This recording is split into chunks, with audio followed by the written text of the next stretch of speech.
Great. So welcome you all to today's section. Today we'll look at business valuation or share valuation. So that is the topic for today. So let's get started. Okay. So we call it business or share valuation. Good. Business or share valuation. Business or share valuation. So as the name suggests, how do you value business or the shares of the organization? So here, basically, we are going to look at how to valuing a business unit, business unit,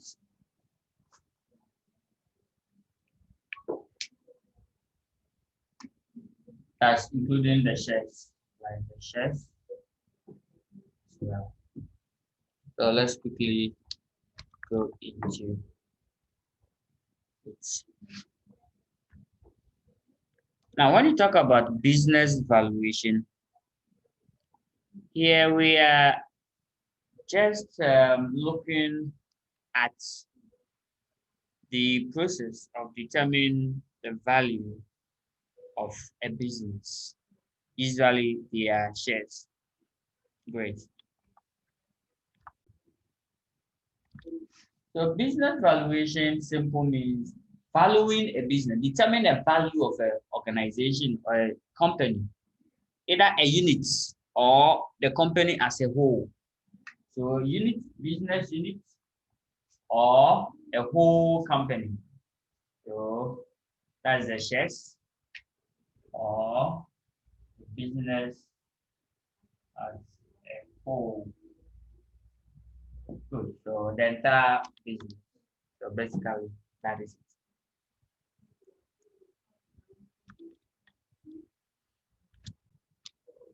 So basically that is the business valuation.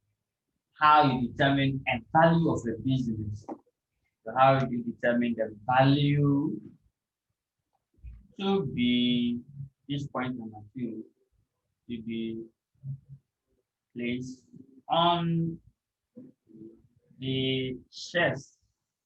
Yes, on the shares or the business as a whole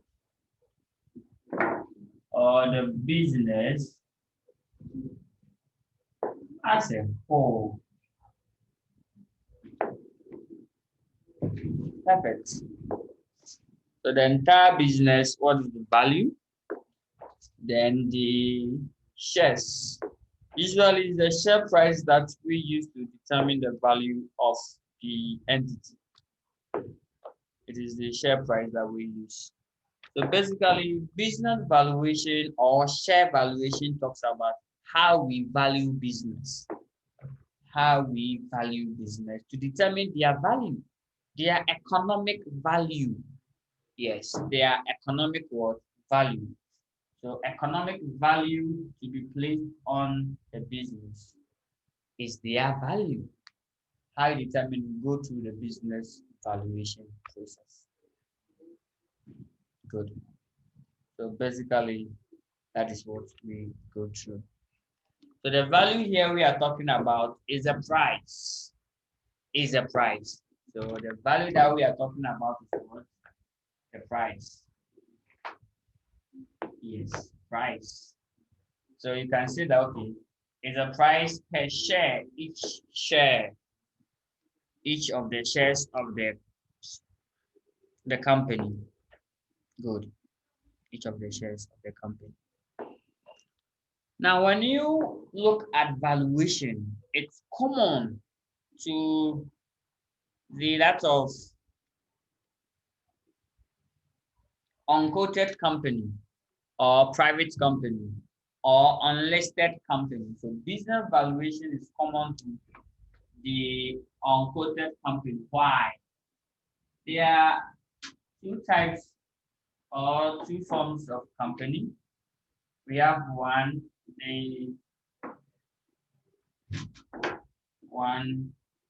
we have the listed or quoted or public company. So public what company. So listed company, they are the public company. Number two, we have unlisted, unquoted,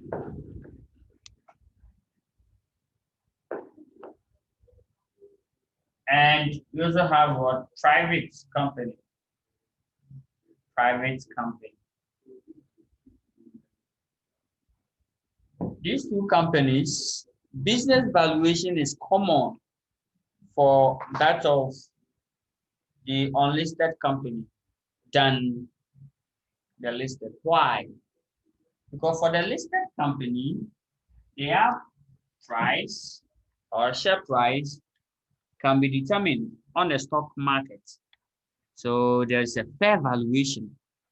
So if that company is on the stock market and want to determine the value of the company,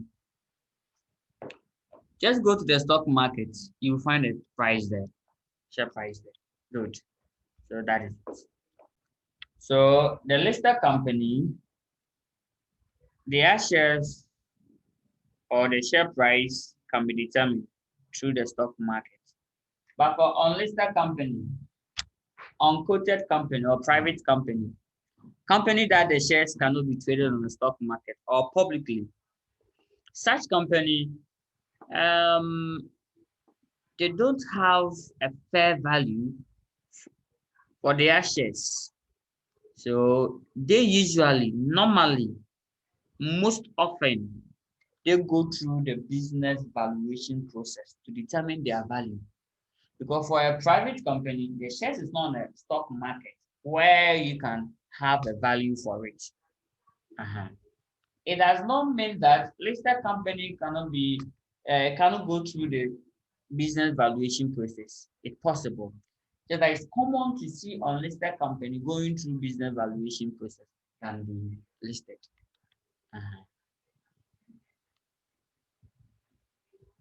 Great. For instance, this is Ghana stock market, the current market status.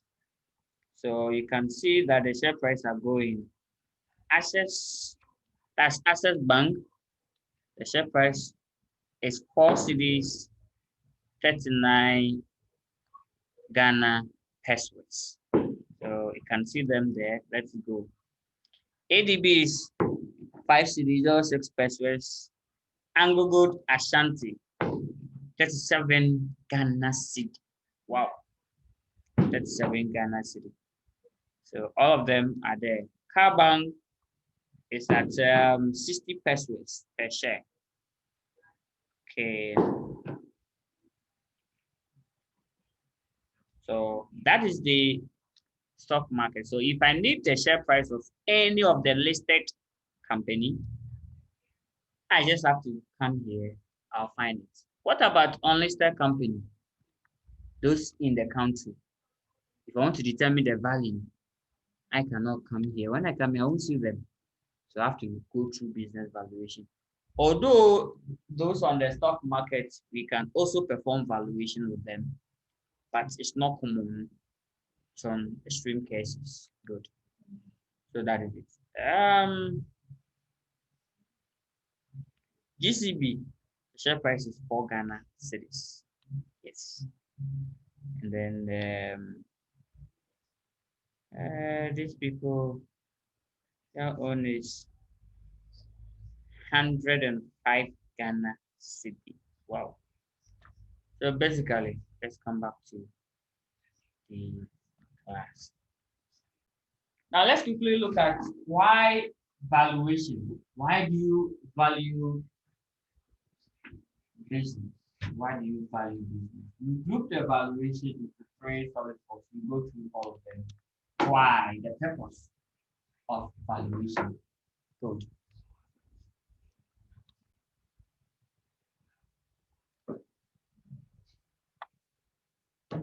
So when valuations are required, so when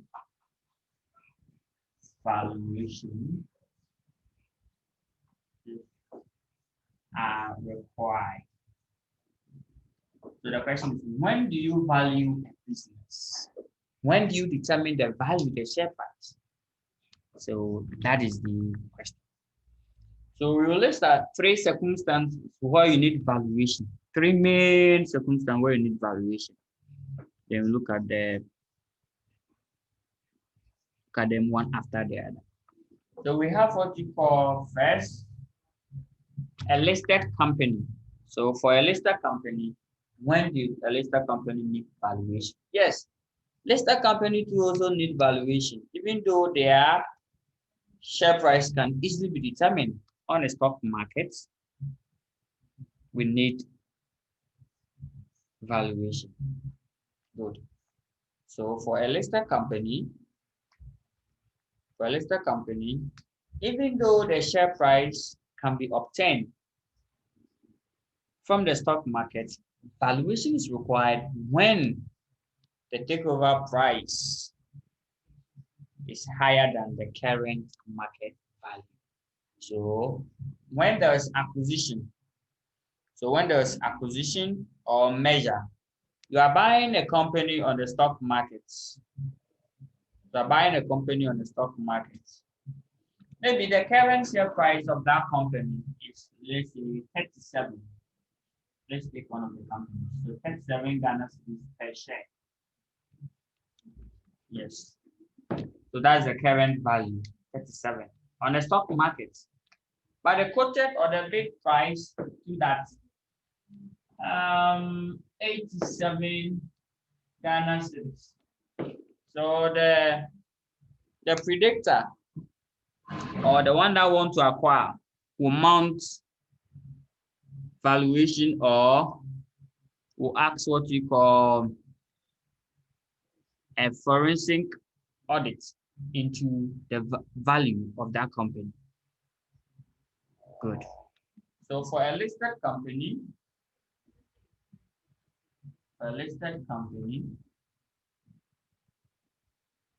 you need valuation when they take over bid.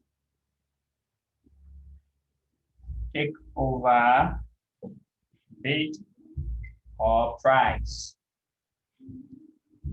is what? Higher than the current stock market price or the share price. Good. So higher than current market value. Higher than current market value. Okay. So this is a situation where the listed company will go through business valuation. It means that you don't trust the figure that they are quoting on the stock market and then what they are quoting as the bid. So that is it. Okay, let's now move on to the main purpose. As soon as you hear business valuation, mostly move with the unlisted company. So let's look at the unlisted company too. So this is for listed company. So let's go to unlisted company. So unlisted company. Unlisted company have a lot of reasons because, as we said, business valuation is common to unlisted company because for him or for that company, his share price cannot be obtained on the stock market. So number two, unlisted company. So for unlisted company, when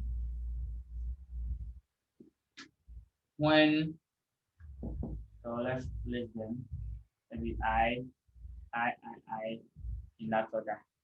So for unlisted company, we need to value the shares at the following circumstances. So when there was merger and acquisition, so the first one is what? Mergers and acquisition. When there is what? Merger and acquisition. You are buying a company or you are joining like Airtel Tigo. You are merging your operations together. So you need to value each of the business so that you know the effect on the combined business. So that's the measure. These two terms are not the same. Measure means two companies coming together so that at the end of the day, all of them involve. One will not dominate on the other. No. So measure is like partnership, two companies coming together. So like Airtel Tigo coming together to form Airtel Tigo. Have you seen? Airtel is not bigger than Tigo in the combined business. No, all of them have same chance, depending on the value that you are bringing. So that's why we need the value of the individual firm before the combined business. Then when we talk about acquisition, outright purchase, buying another company. Maybe you want to enter into a different market, and that market you have no idea, and it will take you longer to build a strong brand over there. Look for someone who will already have a good position and buy that company. Automatically, you will operate successfully in that brand or that niche or that market. So that's acquisition. Like EcoBank and the Trust Bank. So EcoBank bought the Trust Bank. Yeah, that's around 2011, 12 there. Good. So that's a clear example of merger and acquisition.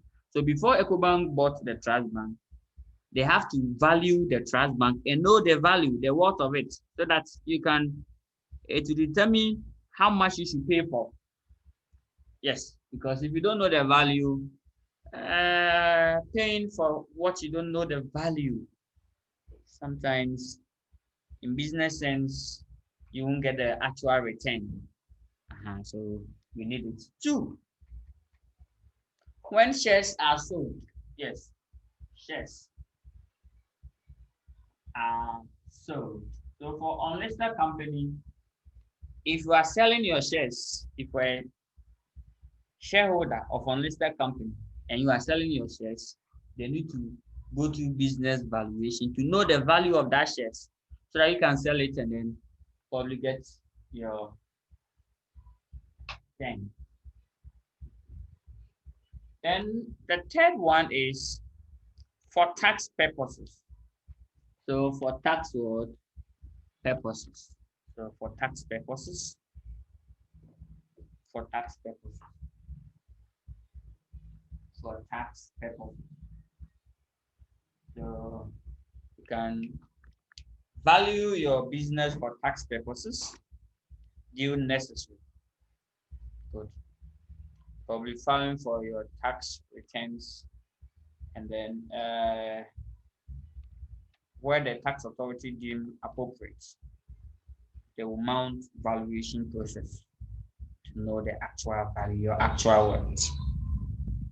Good. The fourth point will be when shares are pledged as what? Collateral. When shares are used as collateral. So when shares are used as what? Collateral. So when a company or unlisted company securing loan or a facility from a bank, the bank can ask or the bank can use the shares as collateral. For that matter, they need to value the shares for that purpose. So as a pledge for collateral. Pledge for collateral. Good. So that is it.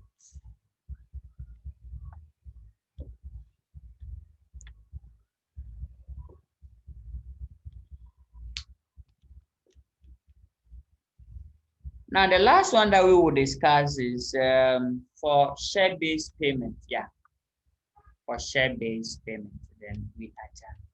So the last one, that's a fixed. So for share-based payments, share-based payments.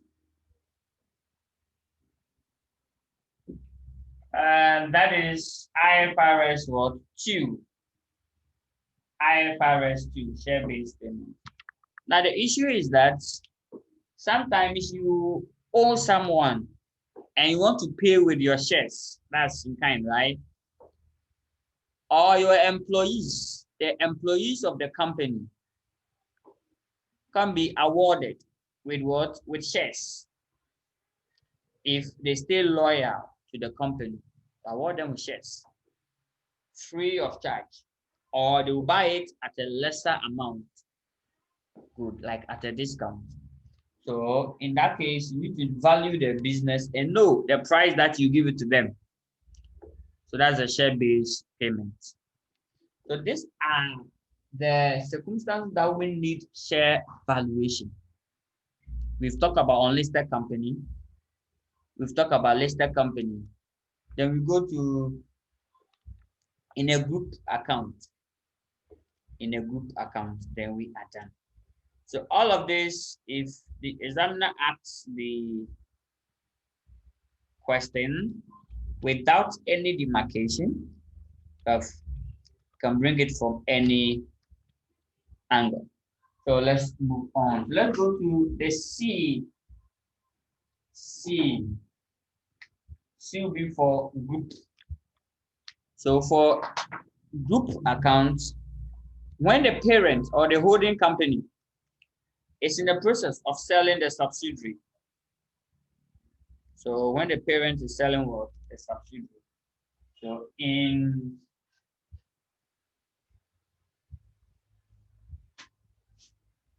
a group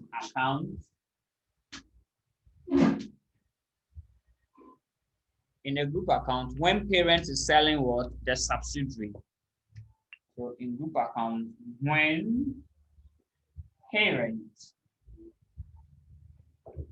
selling the subsidiary, when parent selling the subsidiary. So that is it. So when parents selling the subsidiary, the parent needs to value the amount he will be willing to receive in that regard. Now the last one that I'll talk about, that will be point D. That's the next one. When shareholder is disposing of his or shares. So when a shareholder is disposing his or her shares, good. So which will be the same as the point 2 that we talk about when shares are sold. So that these shares are like to that of the unlisted company. So that is it. Now, for the purpose of your examination, when ask you the calculation, we have to look at the wording, how the examiner stated the question is very important.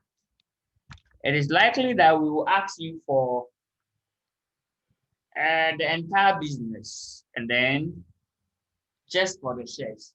So kindly take note of the wording of it. The wording is very important. So for instance, the question can be like this: determine the value of the company.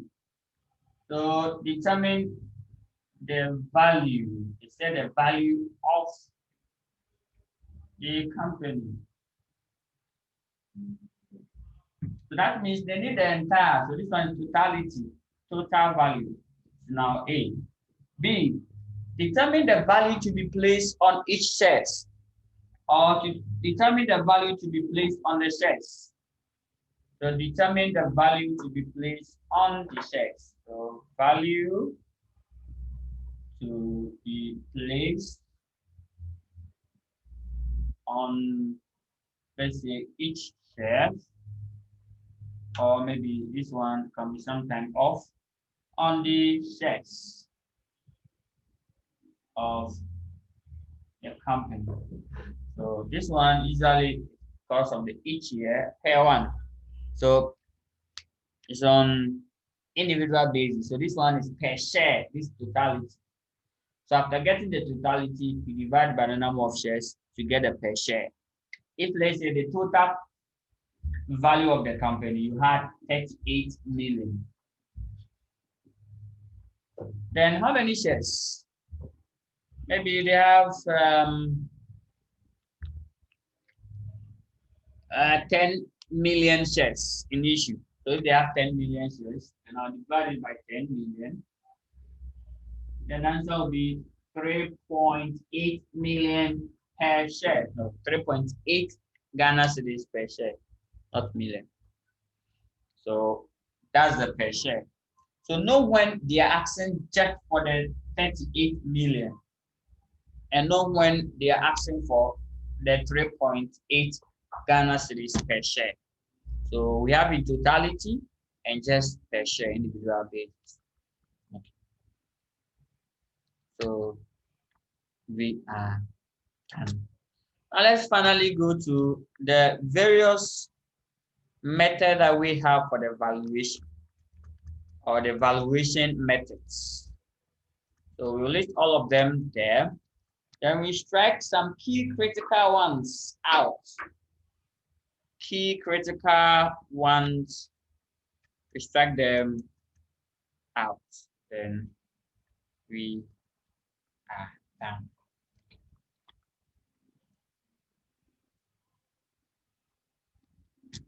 So let's quickly go to the valuation methods. The valuation methods. Valuation methods.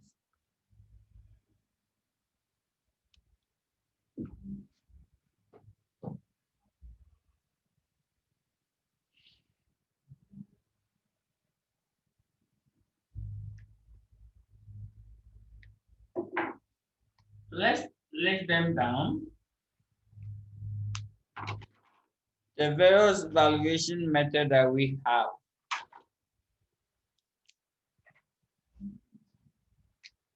So we have business or share valuation method.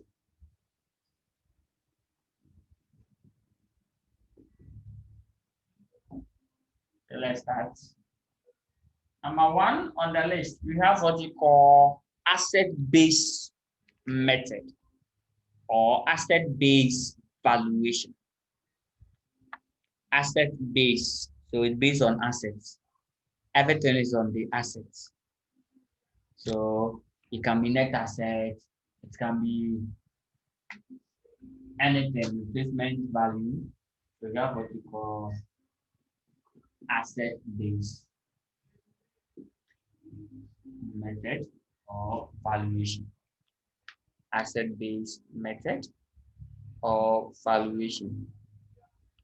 Asset-based method or valuations. So asset-based, I'm going for valuation. So asset-based valuation. And we have a lot of items there. You don't need to know all of them, only few of them that we have to go through. Only few. The first one is the net asset basis. First one is the net asset basis. So we have net asset method, net asset method. Then we have what you call the replacement cost method. Okay, replacement cost method.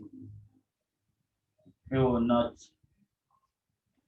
Look at this. Then we have what we call the liquidated or for sale method. And I believe strongly that you're aware of this. So liquidated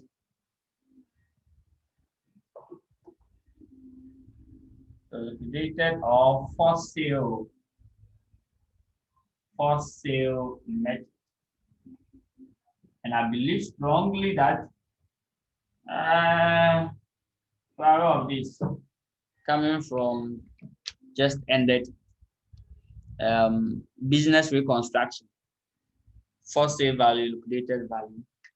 Then we look at the D. The D, we call it the retrieval value. Retrieval value. So, retrieval value. This you don't need to know all this. Over here, only this one will do. Only this. Only this one. Yeah, only this one. Then a bit of this. You want something small. For this, you've done it already under the business valuation. So under the business reconstruction. So you won't repeat it. But here, what you have to focus on is the net asset method. Is the net asset method. You have to focus more on the net asset method. So under the asset basis, we have the net asset method. So we'll look at that one. Okay, so let's go to the next method or the next valuation basis. Income or earnings basis. So the next set is the income or earnings basis. So let me take this section off and continue from there. The way the video is going on slow motion, I don't like it at all. She comes fast. Trying to slow cry. I've already through my hand cry before. Okay, let me do something here. I think I have to stop the video and then start it again. So I think now, so now it's a bit okay. Now it's a bit okay. So let's continue the game. Okay. Great. Let's continue the game. So the next set will be the income or earnings basis. But like I said, under this, the net asset method is champion. So number 2 is the income or earnings basis. So that is it. And number 2, we have A, B, C, and then more. We have what you call the earnings yield method. Earnings yield method. And this one too, I was told that you are champion when it comes to earnings yield in terms of ratio. So earnings yield method.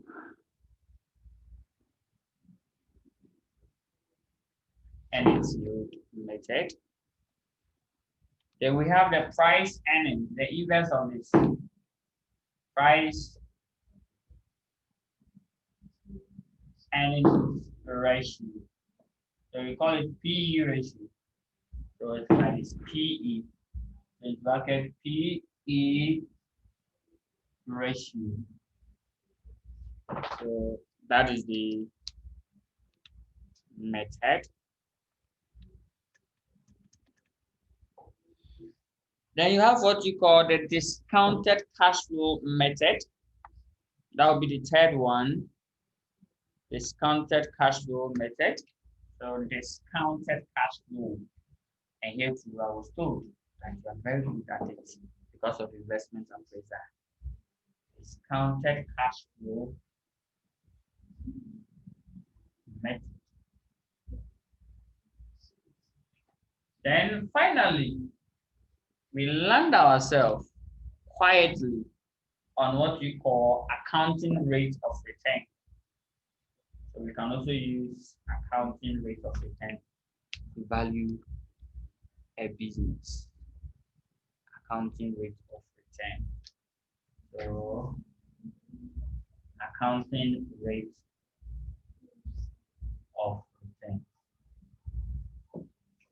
So, and that one too, I was told that when it comes to this and this, you are very good. This 1:2 ratios, you've done this. That means everything here, we are done with it. But over here, these are the two that we are going to look at it and then add a discounted cash flow technique to it. So making three. So these three are the most important one here. And the critical ones are, in fact, these two basically talk about the same thing. Earnings yield and then the price earning ratio basically talks about the same thing.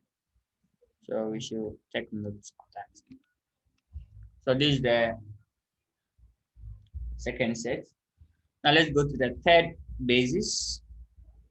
Then we move on. So we go to the dividend basis. So we have the dividend basis. The dividend basis. So let's go to the dividend basis. So dividend valuation, over there too, we have what we call the dividend yield. So number 3 is the dividend valuation. Dividend valuation. Now one, we have only one dividend yield method. Dividend yield method. Then we go to number 4. Number 4 for the last set. Number 4. Number 4 will be the others. The other valuation. The other valuation. So we have the other. Others, we will talk about only two. One. The first one will be the super profit method. We have what we call super profit method. Super. 2017.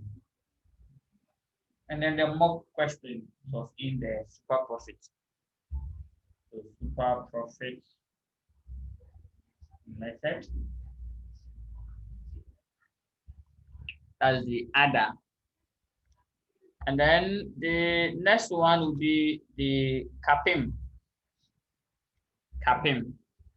Capital Asset Pricing Model. That's the CAPIM. Capital Asset Pricing Model. So capital asset pricing model. So we are pricing assets, right? Okay, so asset pricing model. So model, we call it CAPIM. CAPIM. So this one is called CAPIM.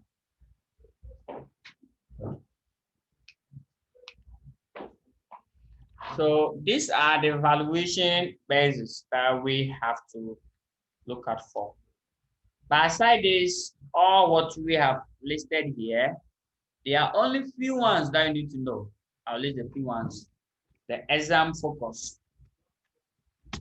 The few ones that you need to know, they are about 5 in number. So we list the 5 of them. And these 5, you should make sure that between today and tomorrow, we know how to calculate the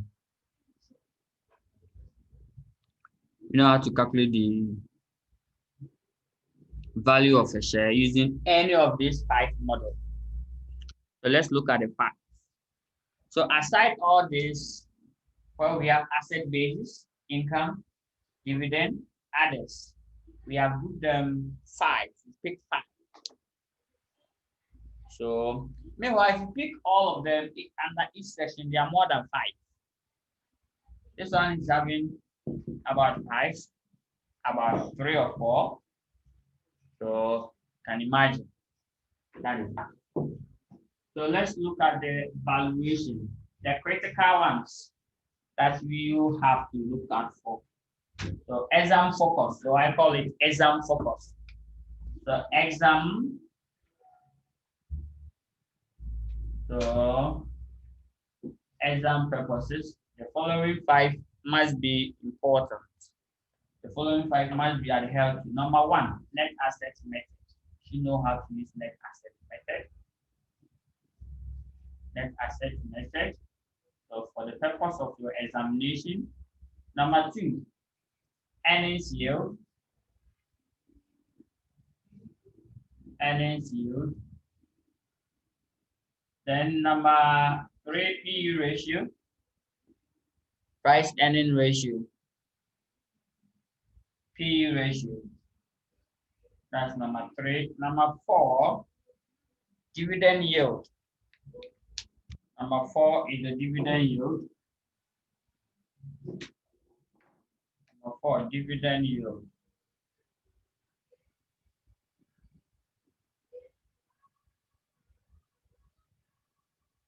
And number 5, discounted cash flow technique.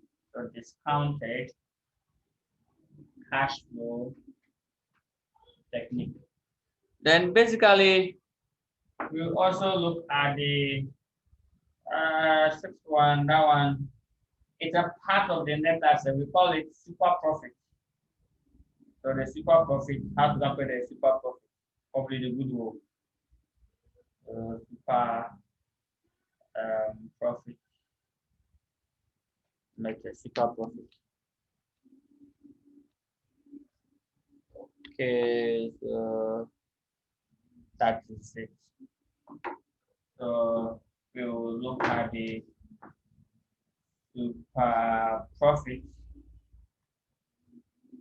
Perfect.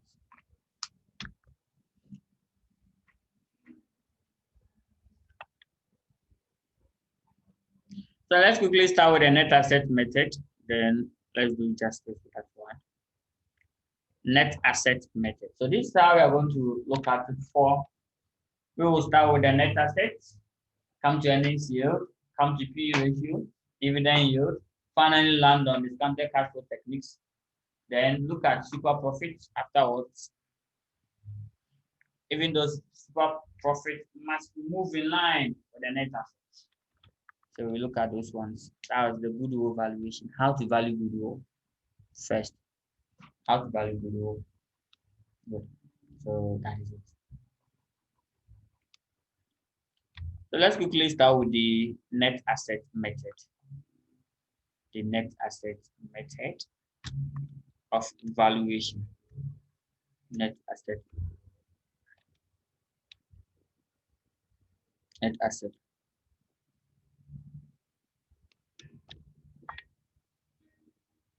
Net asset method. Okay. So we are now starting the actual game. Net asset method. So net asset method of valuation. So net asset. As the name suggests, net asset. Here the market value or the value of the company, is equal to the total net assets. Okay. So that is it. The total net assets. Now the net assets, we will look at the net asset. Where the net asset is equal to, where the net asset that we are talking about, straightforward, is equal to the net asset over here will be total assets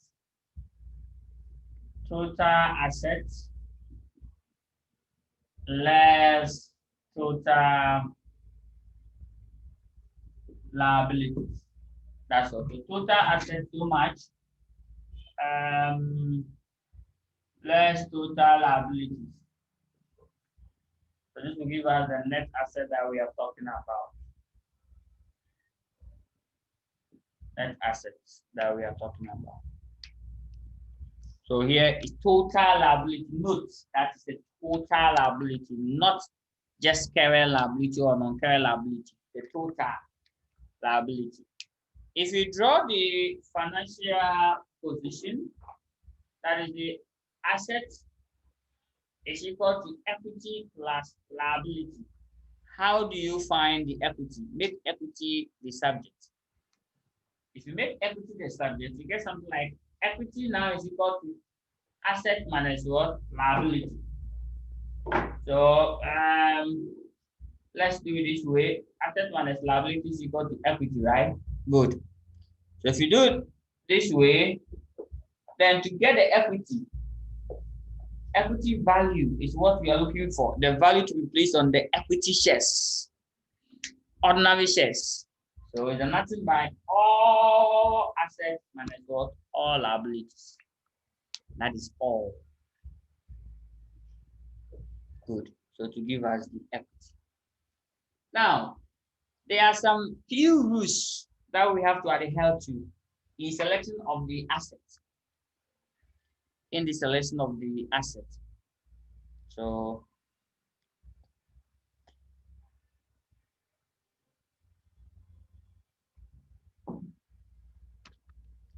all assets.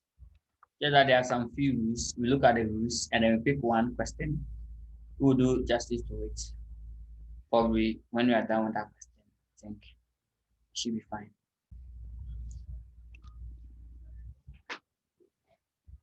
So one, the asset, all assets, we have to pick the fair value. Rule number one, all assets, we have to pick. So for the asset side, one, we need what? The fair value of the asset. Fair what? Value of the asset. The fair value of the asset must be selected. Why? So that's either the real valued amount or the fair value or the market values of the asset if they are available. Select those ones. Because honestly speaking, if you are going to buy a company and then the asset that they have, will you pay for the stated value or you pay for the fair value, the book value, or you pay for that of the market value? So we have what you call the book value and the market value. We want the market value of the asset, not the book values. Even though we are using asset base, you pick all assets, but it must be the fair value. Why? Because the book values can be manipulated by what? Subjective accounting policies. They can use accounting policy to change the book value of the asset. Yes. But the market value, it will not be subject to any change in accounting policy, especially the fair values. Good. So that is it. That's the rule number one.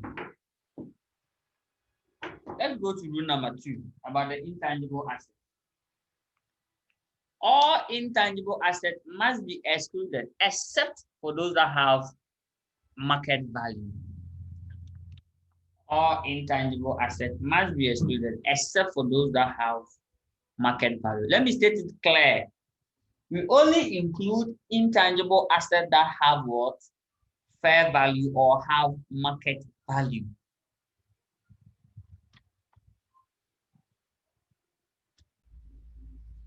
So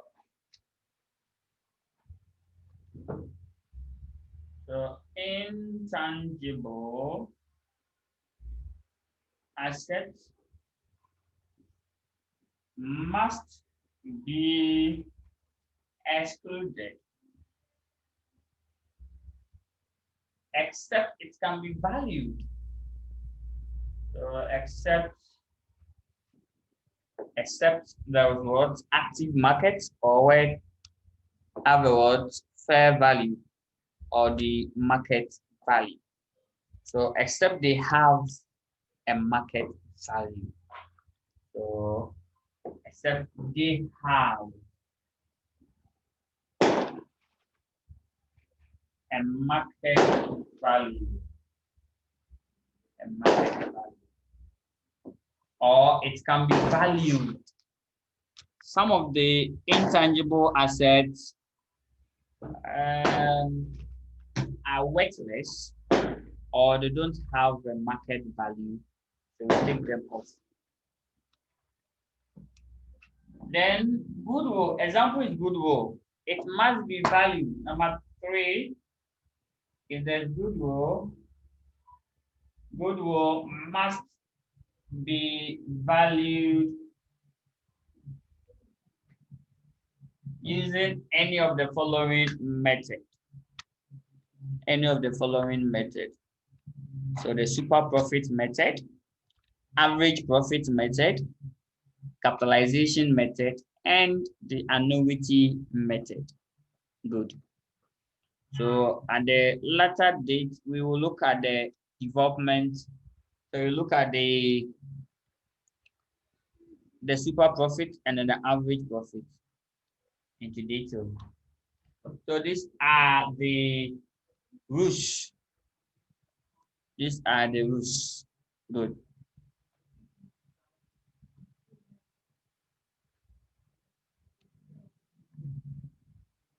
So we are done. We can also talk about the development expenditure. For development expenditure, unless it's related to future profits. Yes, unless related to future profit. So that's the rule number 4. For development expenditure, unless it relates to what future profit, before we can put them in. For liabilities, it's very difficult for you to manipulate or for you to like change things. So we don't usually have a straight rule for the liabilities. So you pick all liabilities, both current and non-current, then you sum it up after you've selected your assets. So that is it. So you quickly pick a very first question, look at it, then you are fine. Now, before we go to the calculation, one thing that we have to be aware of is the importance and the disadvantage of each of the measurements. Each one of the measurements have its own advantages and then disadvantages, especially for net asset method. It's simple, straightforward, easy to understand because the figures are there, recorded figures that we are using, except for the asset where we have to use the fair value. Good. But the disadvantage or the key challenge is that it is subject to what? Subject to manipulation due to subjective accounting policy. It can be manipulated. That is the net asset method. It can be manipulated. Yes, because of the asset value. That's why we are trying hard to make sure that I use a fair value so that the manipulation will be what? A bit low. Now, some of the assets you can't get a fair value. If that asset is, let's say, self-constructed asset, or the asset that was designed purposely for you alone, no one else have the same asset. How do you then determine the fair value? So basically, then you have to go back to the cost, the construction cost less depreciation. And don't forget that depreciation too is a matter of policy or a matter of subjective accounting policy can influence your depreciation. But the method, the rate, all of them. So that is it. So that's the important and then the disadvantage of what? That of the asset-based method. After all the calculation,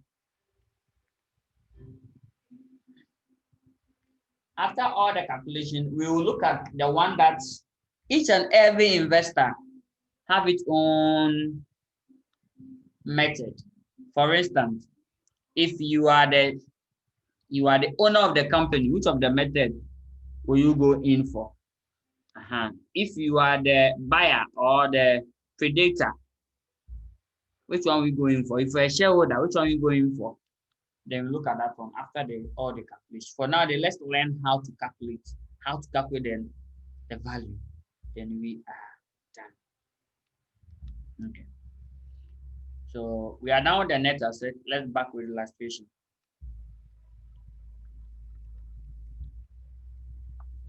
Then one of the key challenge of this method is that risks sometimes ignored. But risks have not been factored into the calculation. They have not factored in risks.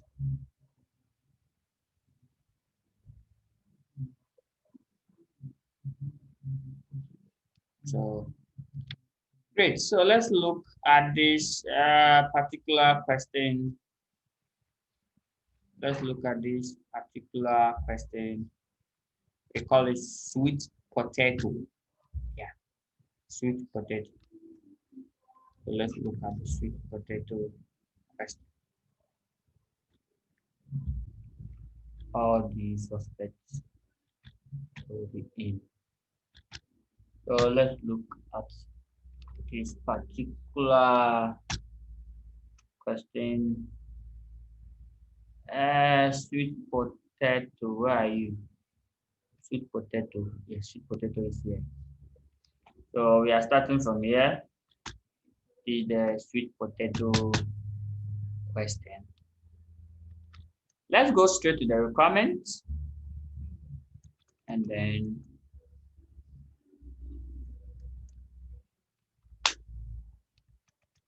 let's go straight to the requirement.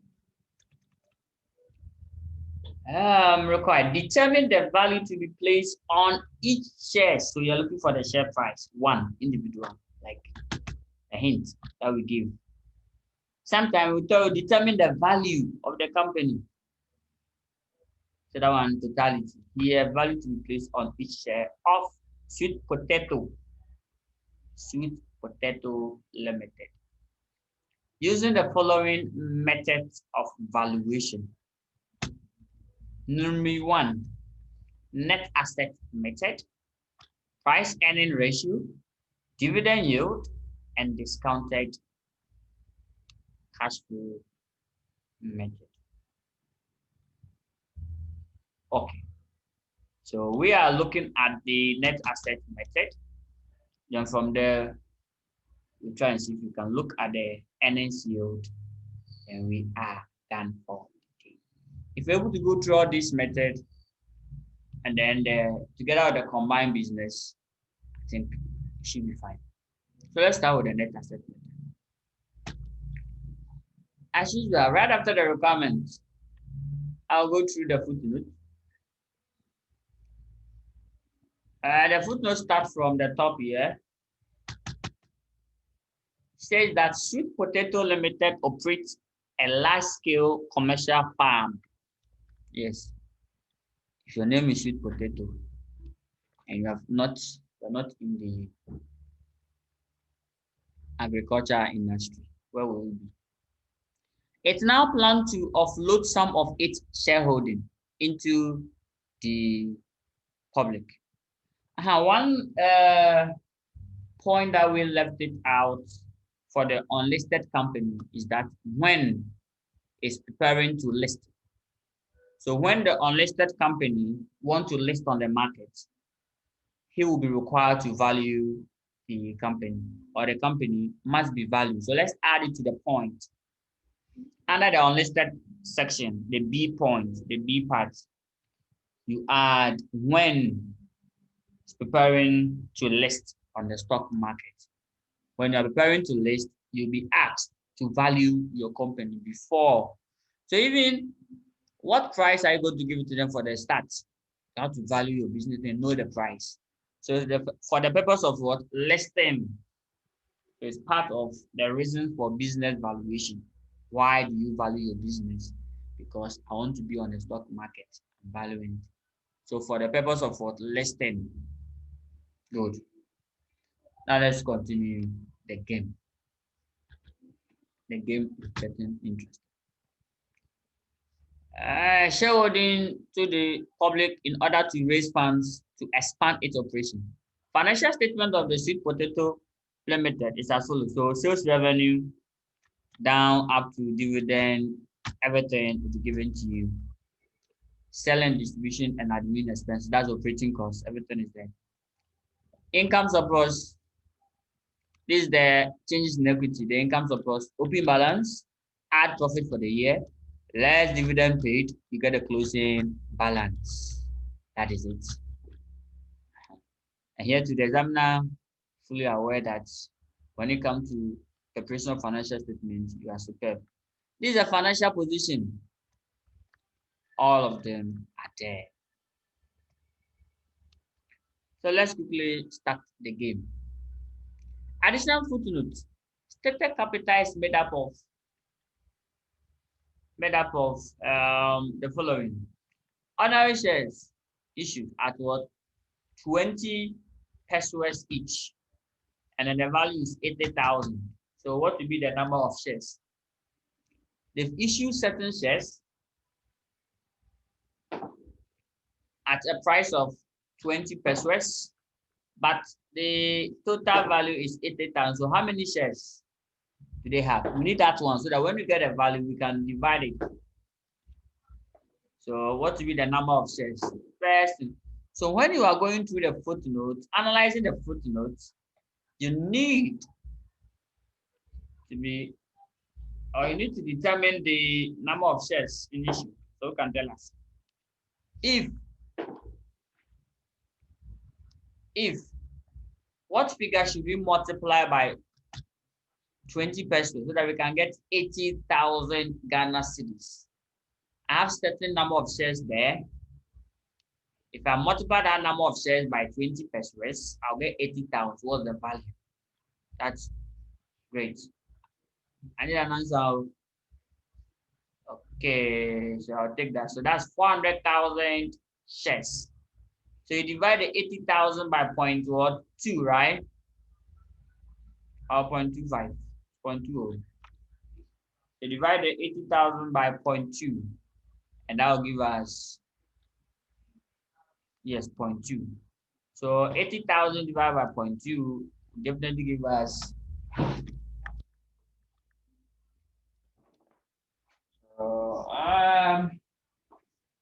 if we don't state the number of shares for you, this is how you have to go through to determine the number of shares that they have. Since you are valuing shares, you may need them, or you may need the number of shares. So the number of shares is equal to the total value of the shares, the book value, all divided by the, normally we call it the nominal value of the shares. Just that in Ghana here, we don't have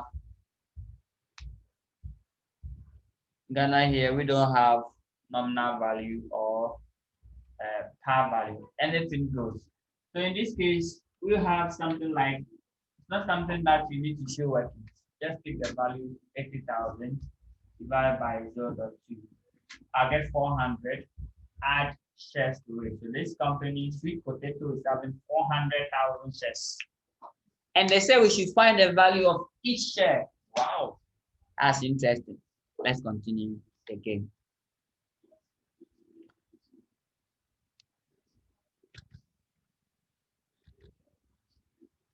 Now, 22% irredeemable preference shares. Irredeemable preference shares. So, irredeemable preference shares. Irredeemable preference shares. So we'll look at that when you are doing the earnings yield or the earnings P ratio. Note 2, a review of the development expenditure revealed that 60% of it is what? Worthless. So which value are you going to key in for development expenditure? You key in 40%. So this and then business reconstruction have some relationship. The principle, the ideas that we use there, we should bring the same principles here. How is it? Good. So 40%, you pick 40%, the 60% is worthless. Then note 3, an independent valuer has placed values on some assets detailed as follows. Property, plant, and equipment is there. Inventory, receivable. So these are the fair values. We said that in net asset method, we use the fair value, not the book value, except for situations where fair value cannot be determined. And we explain situations where fair value cannot be determined. We say one, where the asset is what? Self-constructed or was designed purposely for the organization. Yes. So that is it. So all these assets, we list them. Then let's quickly move on to the next note. Note 4, forecast profit for the next 5 years or so. This one is for the discounted cash flow techniques. The discounted cash flow techniques. The estimated profit before tax figures arrive at after charging the estimated depreciation. You know, cash flow, we don't need depreciation. So what do? So we also have to look at the principle that we did under the investment appraiser. Cash flow, anywhere you meet cash flow, we don't like non-cash items. So they say they have charged depreciation. What do? You add back the depreciation to it. Then you find the present value using the company's cost of capital. Use sweet potatoes cost of capital. And then they have to give it to us. Yes. Sweet potato cost of capital is what? 18%. And the examiner is very good. They've also given you the discount factors and then the annuity factors. That is all. So in fact, for the discounted cash flow techniques, we are done with it. Find the cash flow, discount it, put all of them together. That is the end. Then YAM Limited, this information is for the yield, the earnings yield, dividend yield, those ones. YAM Limited is a competitor listed on the Ghana Stock Exchange, and data extracted from it there. So you look at it. Note 6, the patent represents a license to produce an improved variety of potatoes and improved varieties of potatoes. And it's expected to generate pre-tax profits of 20,000 per year for the next 5 years. So here, we just have to find the present value. If 20,000, you are going to get 20,000 every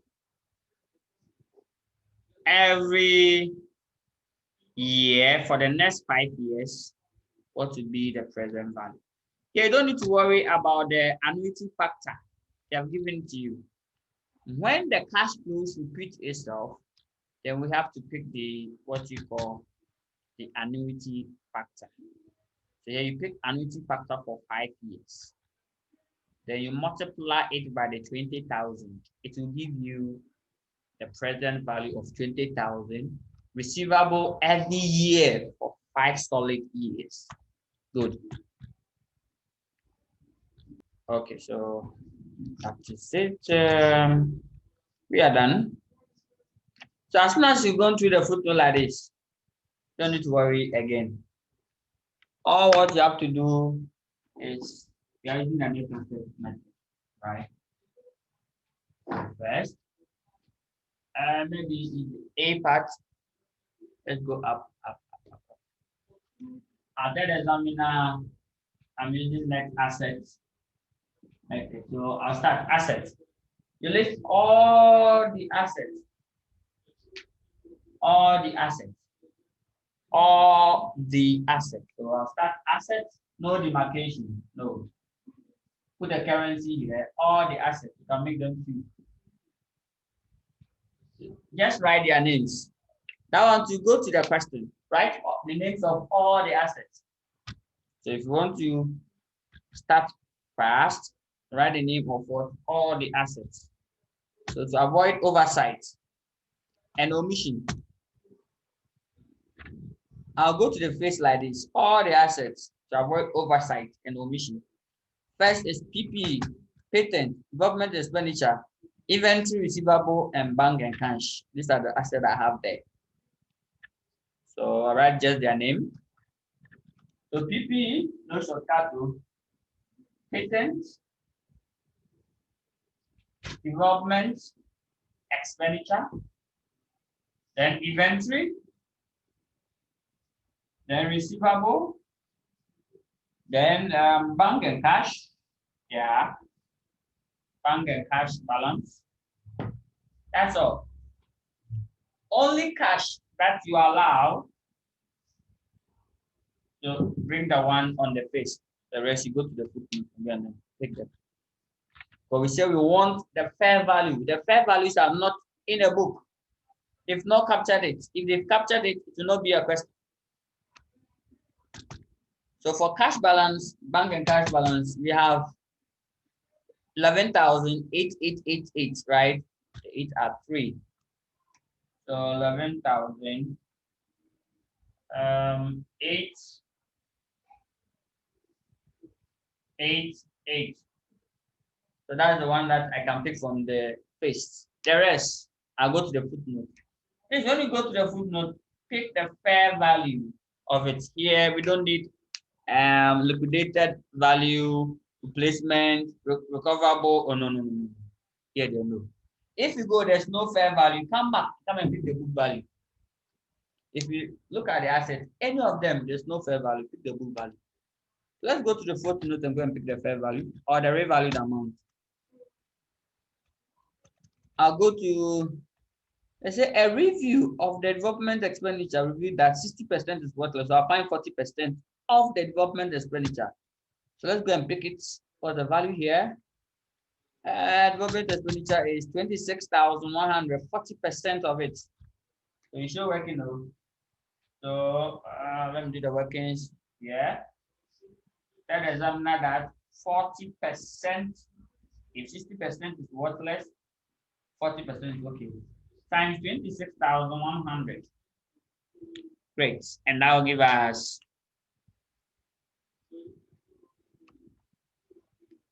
1,440.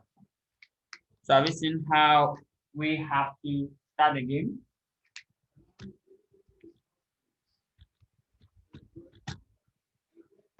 Then we continue again.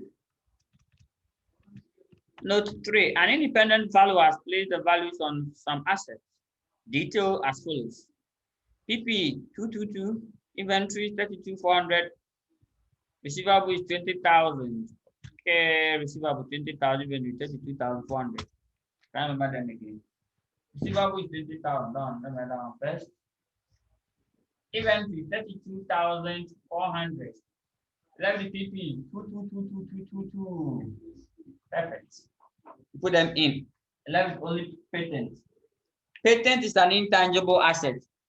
If they have not given me its value in the footnote, I won't record it. I'll put dash because it is worthless. We say intangible asset, they should have a market value or they should have some sort of what return, or it must be valued before we can put them in. If you can't get any value, you put us there. But this one, there was a value.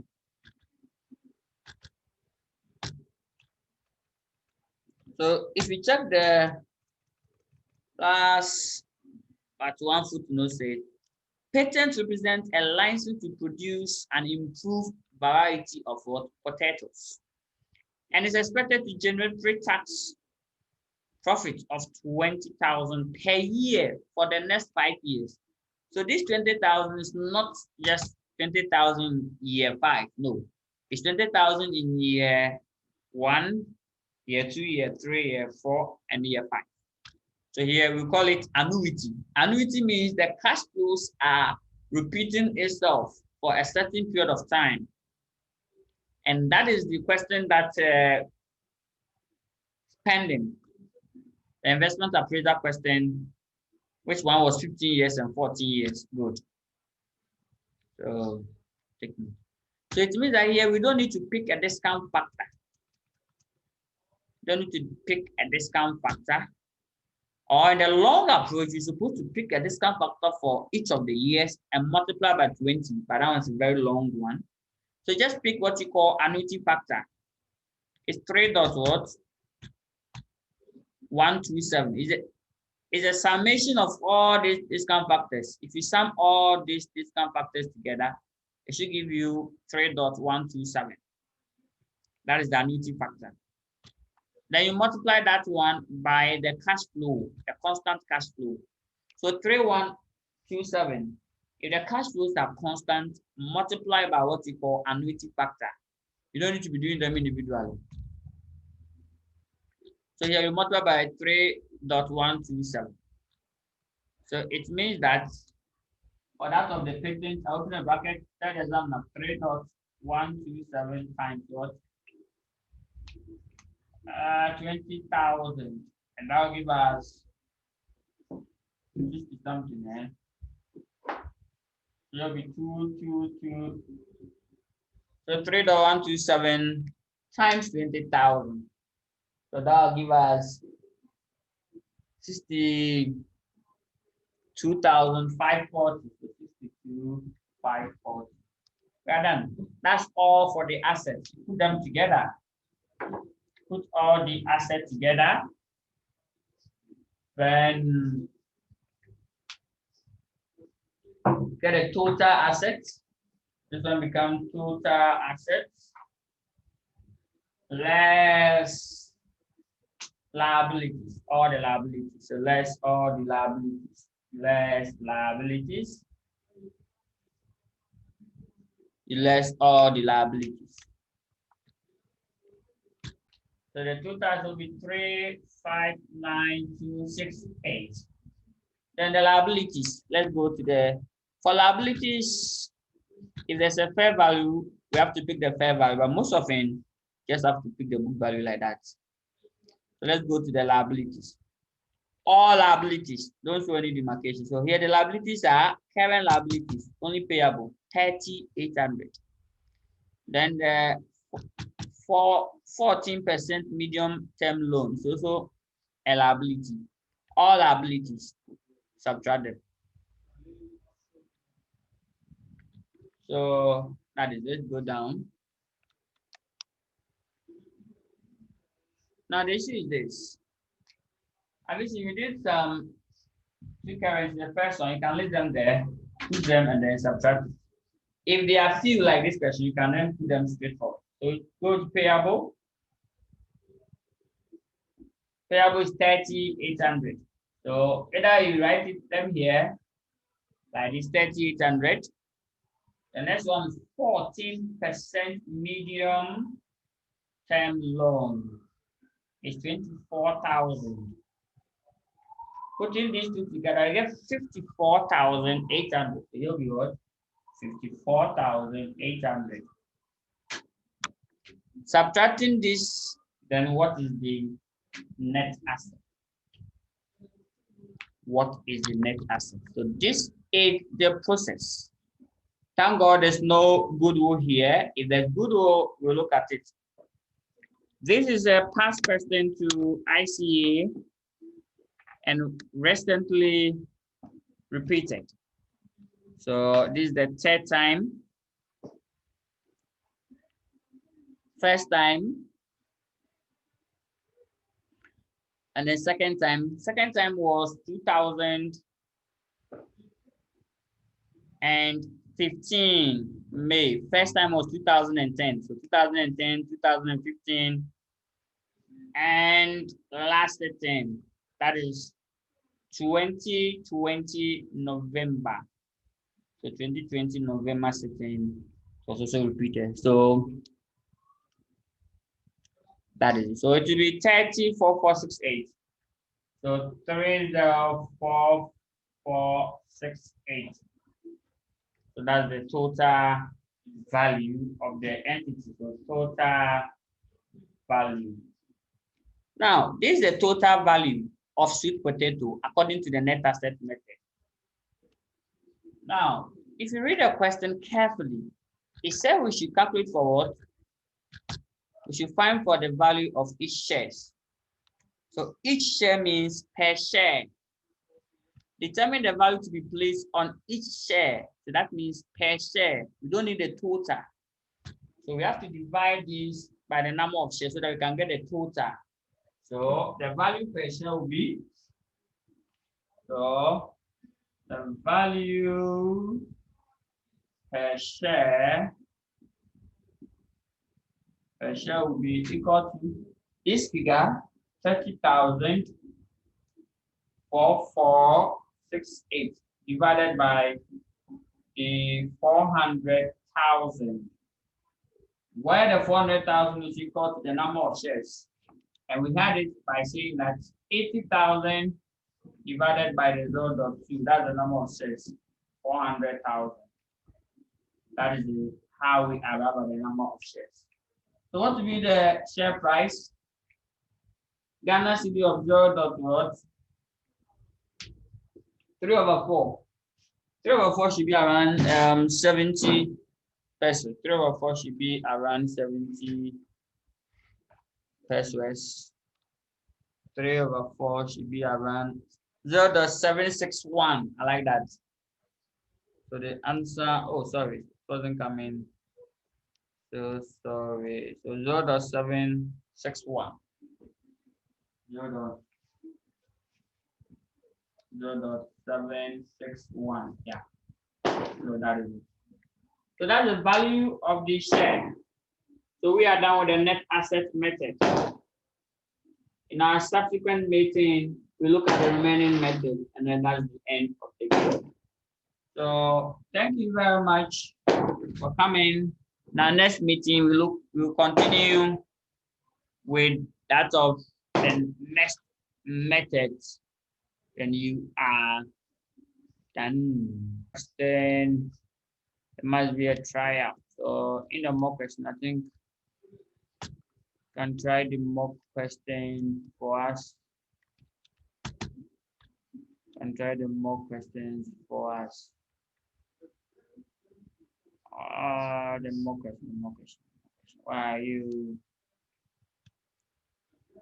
The mock questions, where are you?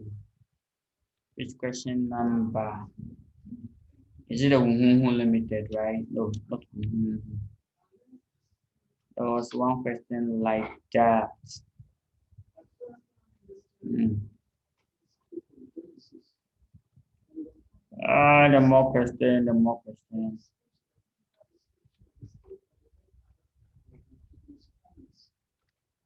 Okay, so that is it. But we will try this one, including goodwill. How to value the goodwill. Good. Yeah, so goodwill, the method of valuing goodwill. So that is it. So this is Bija and then Dumja Limited. That's the more question. So Bija Limited versus Dumja Limited. Then you'll be asked to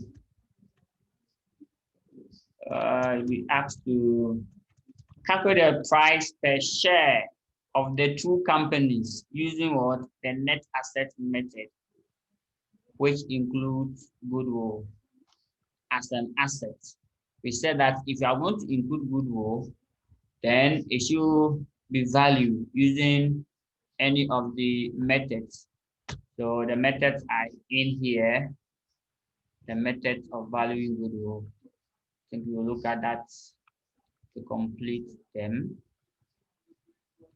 Everything has been explained in here.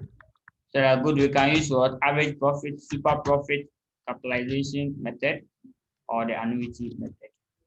Super profit is here. We start with the average method. Average method, went to super profit method, then continue. Okay, so thank you very much for coming. Kindly subscribe to the channel if you have not done that, and share the link with your friends and go through this. Any issue, kindly let us know through the comment section or through the mail. Great.